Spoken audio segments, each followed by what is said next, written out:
Ce que je ne comprends pas, c'est que les chefs d'État aient été convoqués. Je pense que ça passe très mal dans les 5 pays. À Pau, peut-être pour faire plaisir à M. Bayrou, mais qui aujourd'hui est mis en examen. Donc je pense que là aussi, je pense que la Seine-Saint-Cloud eût été un endroit plus propice, suite d'ailleurs à la dernière réunion en 2017, justement sur le G5. Mais la clarification est importante parce que quand je me déplace dans ces pays, en dehors de rencontrer les autorités, j'aime aller sur les marchés et parler aux gens.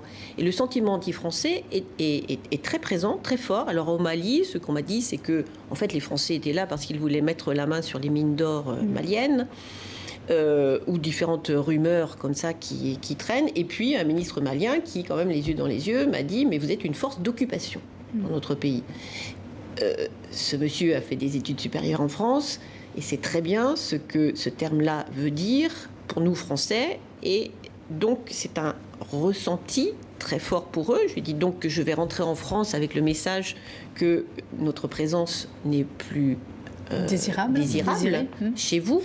Puisqu'une force d'occupation, c'est quand même très violent comme terme à utiliser. Il m'a dit non, mais il faut quand même que vous vous rendiez compte que, voilà, depuis 6 ans, vous commencez à être là depuis trop longtemps. 7 depuis le début. Oui. Est-ce que la France peut se retirer du Sahel ? Bon, c'est la question que je lui ai posée. Je lui ai dit, est-ce que je rentre à Paris avec le message très clair, je l'ai fait passer à la Commission des Affaires étrangères, à la Défense du Sénat, mais également à l'exécutif, que la France doit se retirer. Est-ce le cas ? Il me dit, non, on a besoin de vous. Mais comprenez qu'aujourd'hui, les populations pensent que vous êtes responsable de l'insécurité, puisque nous avons sur un territoire très vaste, tout à l'heure votre carte l'a montré,